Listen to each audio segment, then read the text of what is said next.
আসসালামু আলাইকুম বন্ধুরা, আজকে আমি আর একটা ভিডিও নিয়ে চলে এসেছি। আজকে দেখাচ্ছি আপনাদেরকে নাবি ভুট্টা। এখানে বর্ষা ভুট্টা নিয়েছি আমি, দেখতে পাচ্ছেন ভুট্টাগুলো আগের দিন রাত্রে আমি প্যাকেট থেকে ঢেলে কী করবো সেটা আপনাদের দেখাচ্ছি। এখানে মূলত একটি ওষুধ মিশিয়ে রেখে দেবো, যে ওষুধটা মিশালে আপনার ভুট্টা প্রায় কাটবে না লাগানোর পরে এবং অন্যান্য পাখি থেকে দূরে রাখবে। এটা খুবই দুর্গন্ধ জাতীয় একটি ওষুধ। এখানে আমি ইমিডাল নিয়েছি ভেক্টোকম কোম্পানির। এই ওষুধটা খুবই দুর্গন্ধযুক্ত ওষুধ, কিন্তু এটার দাম একটু কম। আমি 1.5 কেজি বীজের সঙ্গে 35 গ্রাম প্যাকেট ওষুধ হালকা পানি দিয়ে মিশিয়ে নিয়েছি, কারণ ভুট্টা শুকনা ভুট্টা এবং পাউডার জাতীয় ওষুধ এটা মাখবে না ভালো, তাই হালকা করে পানি দিয়ে মিশিয়ে নিলাম। এটা ভালোভাবে আগের দিন রাত্রে মিশিয়ে রাখলাম যাতে ভালোভাবে শুকিয়ে যায় ভুট্টার সঙ্গে, পরের দিন লাগাতে গেলে সমস্যা না হয়। এটা খুবই দুর্গন্ধ।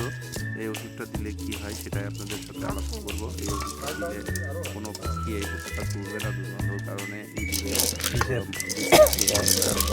খাবে না, কোনো কাজে তুলাতে পারবে না। এটা এই কারণেই এই বীজটা এর সঙ্গে মিশিয়ে নেওয়া হচ্ছে, মিশিয়ে খুব ভালোভাবে রেখে দেওয়া হচ্ছে।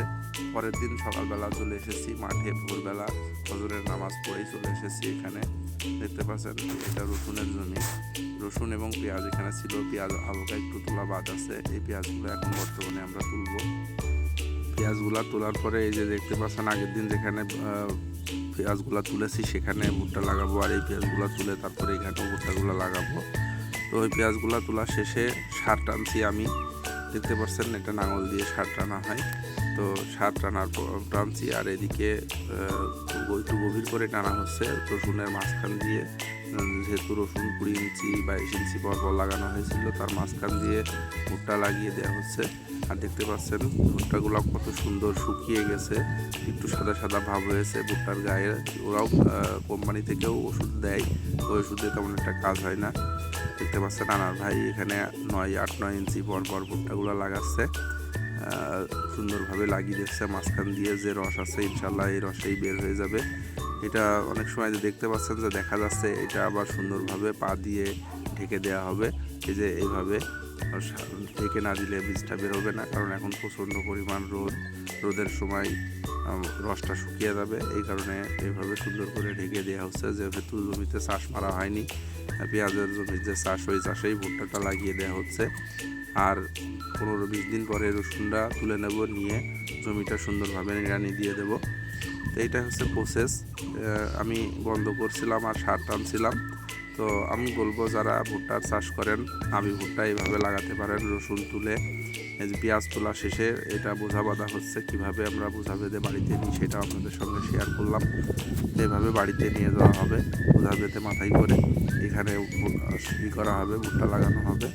তো যারা নাবি ভুট্টা পরিচর্যা সম্বন্ধে জানতে চান, অবশ্যই আমার চ্যানেলটি ফলো এবং সাবস্ক্রাইব করে দিয়ে রাখবেন। কারণ এই যে নাবি ভুট্টা আমি লাগালাম এই মুহূর্তে, এই ভুট্টার কখন কী করব না করব সমস্ত ভিডিও ইনশাল্লাহ আমার এই পেজে পেয়ে যাবেন। যারা পরামর্শ চান অবশ্যই কমেন্টসে বলবেন। আমার ভুল ত্রুটি হলে ক্ষমা সুন্দর দৃষ্টিতে দেখবেন, এবং কোনো সমস্যা মনে হলে আমাকে কমেন্টে অবশ্যই জানাবেন। এইভাবে সার টেনে লাগালে একটু গভীরে যায়, তাই আমরা এইভাবে সার টেনে লাগাচ্ছি। যারা ভুট্টা লাগাবেন এইভাবে লাগাবেন, তাহলে ভালো হবে, কারণ নিড়ানি বা অন্য কিছু দিয়ে লাগাতে গেলে ভালো হয় না। তো সবাই ভালো থাকবেন, সুস্থ থাকবেন, আমাদের চ্যানেলটির সঙ্গে থাকবেন। ধন্যবাদ সবাইকে। আসসালামু আলাইকুম। সবাই সাথে থাকবেন, ভালো থাকবেন।